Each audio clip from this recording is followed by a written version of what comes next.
Anyway, we're right here at the Inside the Lion King on 42nd Street and Avenue of the Americas. This exhibition has been running from the 1st of December to the 16th of December. They're celebrating 15 years of production right here on Broadway.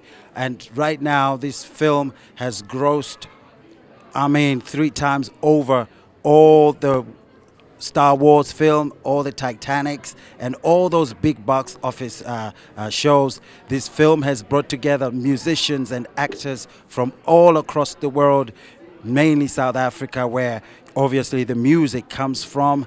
We have people like Sir Elton John, who takes part in writing a song like The Circle of Life. We have One by One by Lebo M. We also have 2 outstanding South Africans who are still working in the production 15 years after it started in 1997. This show is promising. This show is all over the world. And right now, we're just taking a tour of the puppetry. We also have Mr. Ron Kun, who's going to give us an inside look of this journey of how the Lion King came to be. Thank you, Sahara TV.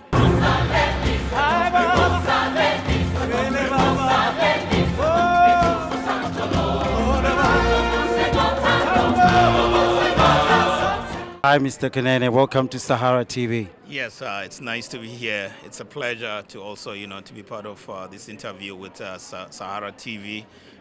Just looking forward to share my experiences with you. Yeah. Okay, it's been 15 years, and you've been doing the same thing for 15 years. Why is that passion so much like that? Well, the first production that I worked on was on the movie called, the stage play called Sarafina, which was a wonderful musical that was also a smash hit. But with that one, the mission was different because, we were at the time when the apartheid regime, didn't want any news or any pictures to be taken outside South Africa. So therefore, telling a story about what's going on from our viewpoint as students was something that was quite moving. So now when we got the call in the 1990s to come and be part of the Lion King, it became now another mission because, there have been books talking about Africa as a dark continent, and this really serves to educate people and make people realize that Africa is really one of the places on earth that is also responsible for a lot of civilizations, whether you're talking about Nubian civilization, Egyptian civilization, and also there's a lot of luminosity, enlightenment that's happening in our continent, which is 54 countries. So I know that this production is actually being handled by Disney. Yes. How did Africa and Disney come together in a production like this? What was your contribution? Well, in 1992, we got a call from a gentleman named Hans Zimmer, who's a prolific composer in Hollywood. And we had worked with Mr. Hans Zimmer doing a movie called Power of One. So I think the Disney executives, they had that music. And I think that was another inspiration for them to ask him to also score the movie. So when they went to Hans, of course, figured that it's logical for him to also invite one of our brothers. His name is Lebo M, who was one of the composers in the movie, And so, it was Hans Zimmer, Lebo Morake, Mark Mancina, J. Rafiki, Elton John, and most, of course, Mr. Tim Rice that put the whole package together, to produce this wonderful musical tapestry we call today Lion King. Okay, so this Lion King, the play, is actually based in the Serengeti, which is the savanna grasslands of Africa. Yeah. Yes, it's based on the splendid scenery of the savannah. When you come and watch the show, you are just transported there. Actually, it's so amazing that the producers and the directors were able to really extend or expound the boundaries of Broadway to all the way in the hinterland of Africa, because this kind of gives you a window into what you can. I mean, it's of course not the real thing in terms of saying what's going on in Africa, but it makes you, it gives you a taste for those people that, I mean, have never been to Africa. So this becomes a very educational element as well to introduce people to our country. Yeah, now I know that over the years, the production has obviously been there for 15 years, and over the years, your job has been to help most actors, some of whom are American, to be able to pronounce some of the African songs sang in Zulu in this play. How's that job been for you? It's been quite amazing. I mean, for instance, we have a scene there we call the click scene, where I mean, I have to work with an American actor and teach them. Now,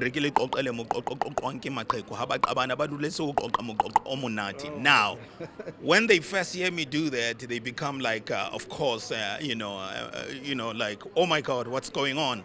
It kind of like infuse a little bit phobia in them. But after a while, then they start realizing that it's a language, and the language has consonants, has also vowels, because it's a beautiful language. And that also, the clicks were introduced by one of our legendary singer by the name of Miss Miriam Makeba.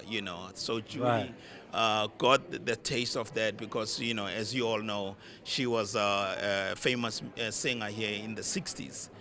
Miss Miriam Makeba. So, to work with these artists, to educate them about, a lot of our culture, a lot of our music, our rhythmic call and response, our culture, has been just a wonderful journey. I know that in the beginning we hear that chant, "Nansi ngonyama bakiti." Okay, what does that really mean for those that don't understand? You see, that's Mandela's language, which is called Sikosa, and what it simply says is, "Here comes the king." But our languages are so beautiful, as you all know. In our languages in Africa, we use metaphors sometimes. So in Africa, as you know, the king is referred is the symbol that we use for the king is the lion, because the lion is known as the king of all the beasts. So here comes the lion, my people. That's what it says. And then I see that you kept it very universal. I mean, the whole production, because we have people like Sir Elton John writing songs like The Circle of Life in this play. How did that coordinate with what you were obviously doing? It's been a fantastic experience, because I remember when we were called in the studio and Miss Hans Zimmer said, you know what, this is going to be a collaboration with a lot of different artists. And once we heard that Mr. Elton John was going to be actually one of the contributors to the soundtrack, it was amazing. I mean, I'm one of his fans, so it was so amazing to be able to get to work with him. But really what happened was that this was a very collaborative effort, because each and every person, including Lebo M, brought the whole nobility and also the culture, and also made it, people don't understand these African languages, but when they hear the sound and when they hear the music, it just mesmerizes them. And as a matter of fact, the music is one of the most enduring aspect of the show. It has made the show popular because of also the music as well. So you have the spectacle, you have the splendid visionary, costumes, the visions in terms of the sets from Miss Julie Taimo. But at the same time, the music, while you are listening and everything, it's also taking you onto the trip. It's also propelling you to also infusing you that sense of Afrocentrism. So it's been a wonderful, wonderful journey.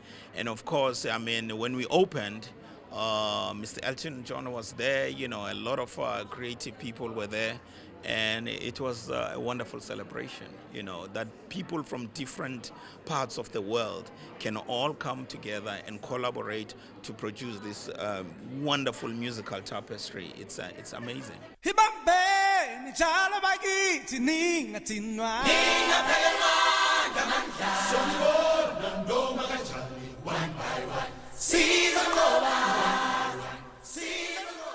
So I know this song One by One. Can you tell us about that song in the film, in the production? Yeah, One by One is a song written by Lebo. Lebo has a fascinating story himself, because Lebo left South Africa at the tender age of 9 to cross the country after the 1976 student rebellion. And the song then was a song that really talks about how black and proud we are, because the South African government was trying to infuse inferiority complex in us. So when the opportunity came for this to happen, because there's this conflict between the hyenas and the lions, Right. So for Lebo had a little flashback and took it back there. But this one, then it's a little different because it talks about, the history of humanity, the history, the heritage of our humanity, that we all stand on the shoulders of our ancestors. We wouldn't be here, we wouldn't be what we are if we're not for them.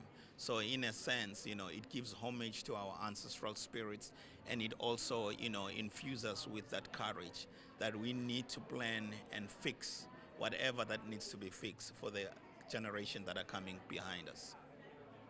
Okay. So, in closing, can you just briefly tell us what, in fact, tell the youth what this is all about and what you expect of them, the youth of today in Africa, in the States, wherever? Yes, this production is really thrilling for the youth, but equally, it's also enthralling for matured audiences as well. And what I can say for the youth is that education is the key. Education is what we need, because the education, as Nelson Mandela says, education is the progress, is the engine of progress. So therefore, you can never progress, or you can never be able to uplift yourself from whatever atmosphere or situation you are in without education. So it's very, very important for our youth, you the youth, to also make sure that you do your part, go to school, arm yourself with education, because the future can be very, very bright if you are ready and if you are really educated as well. And it's also very important to also make sure that in whatever you do, that you become very, very passionate. But also, infused with that passion should be the plight of your people, because life is interrelated. We are caught up in an inescapable network of mutuality, tied up by a single garment of destiny. We cannot be what we are without the spirit of our ancestors. And also, we as human beings, we cannot be able to help if we cannot also respect the plight of humanity. Thank you very much, Mr. Ron Kunene. This was Mr. Ron Kunene right here inside the Lion King. And the exhibition is about to close on the 16th. It's been running from December the 1st. We're going to take a walk around and check out the puppets and the costumes. Thank you.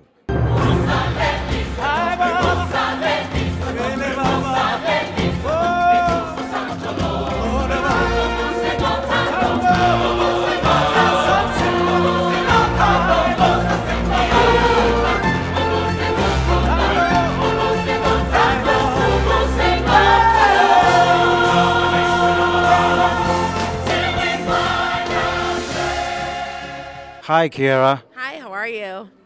Good. Can you please introduce us to all your friends here? Absolutely. So this is taken from one of the scenes in The Lion King on Broadway, and this is from the scene I Just Can't Wait to Be King. This is when young Nala and Simba are imagining what the kingdom would be like if they ruled it themselves. So it's very much from the imagination of a child. If you can see, these are some of our tricksters, as we call them on stage. And what happens here is that an individual, one of the actors, jumps inside of the trickster. So they lift this up. Right. Lift this up, they jump in, and there are some metal rods inside, and they're able to control and manipulate the puppets on stage. So they're able to move their heads, and they're very animated. What we have back here, these are other examples of tricksters. These are some of the ostriches. And why the ostriches are very cool is that Nala and Simba, they get to ride on top of them. So you get to see the little steps right there. They climb up and they go for a joyride during the scene. So it's really fun, very elaborate, a lot of primary colors in contrast to some of the Sahara earth tones that are used in other scenes. Who's this gentleman? This is one of my favorite guys in the show. This is Zazu, and Zazu is the king's hornbill. It's his bird, and he acts very much like a butler and his confidant, and so much of a comedic sidekick for the king. So one of the most interesting things about Zazu is that he has one of the most difficult puppet tracks in the show. Reason being is that he has to control the features of the bird. So with this contraption here, very much like a trigger, with his various fingers, he controls, for example, the beak, and then he controls his eyes. So he's very animated. And on the right side, he gets to control his wingspan and is responsible for taking the bird on and off his head throughout the show. What's crazy about this track is that he controls the bird, worries about his features and him being animated, but he also, as an actor, has to act, sing, and dance himself. So he has double duty going on. It's something that we call a double event. It's what our director, Julie Taymor, really intended for the audience to see. They're always seeing the actor who is portraying the animal who is in the show. So. Okay, thank you very much, Kiara. This is Sahara TV. We're still taking a tour of the Inside the Lion King. Yeah, hi, we're here with Justin, and Justin is the teaching artist for Disney, and he's going to explain to us about Rafiki. Yes, so Rafiki in the movie The Lion King is a male character, and he's a baboon. But in the musical, Julie Taymor, the director, sort of re-envisioned Rafiki as the spiritual center of the show. So she actually made Rafiki into a female. And by the way, this is not a real person. This is a wax figure. But she's dressed exactly the way the Rafiki is in the musical. We pretty much get all of our Rafikis from South Africa. The role requires somebody who can speak 5 different languages, so it's a really, really tough role. And so pretty much all the Rafikis have come directly from South Africa, and the woman that's playing it now on Broadway has been playing it since 2004. And part of her character is inspired by somebody called a Sangoma, who is sort of a shaman, yeah, can speak to ancestors. And so much of her costume is inspired, but she is an animal. She actually does play a mandrill. And you can tell by looking at her long fingers, which are made out of bamboo, and her long toes, which actually just fit over her feet. And she also has a tail in the back. But Julie Taymor decided she did not want her to wear a mask or a puppet. So she's the only character in the musical, although playing an animal, that does not wear a mask or a puppet. Okay, so all the trinkets and stuff she's carrying, that's obviously tools of her trade. Tools of the trade, things she's collected over the years, and she's a very wise woman, and she's very funny, but she's also really a spiritual center to the show, and she's able to kind of predict the way things are moving. Okay, so you say she's the spiritual center of the show? She's the spiritual center of the show, and so Julie Taymor, when she watched the film, she loved it, of course, and noticed that there were a lot of really strong male characters, but there weren't too many strong female characters. And so this character presented her an opportunity to create a really strong female center to the show. And she found a lot of inspiration from the Sangomas, and yeah, so that's now the Rafiki that you see today. This particular Rafiki is on loan to us from Madame Tussauds Wax Museum. Okay, she looks very real. She does, but she won't bite. She is all wax. But the actress that plays her shows up to the theater 1 hour before the show because we have professional makeup artists that do all the really intricate makeup for a lot of the main characters. Okay, thank you very much, you. Justin. Thanks a lot. All right, take care. Enjoy. Education, inspiration.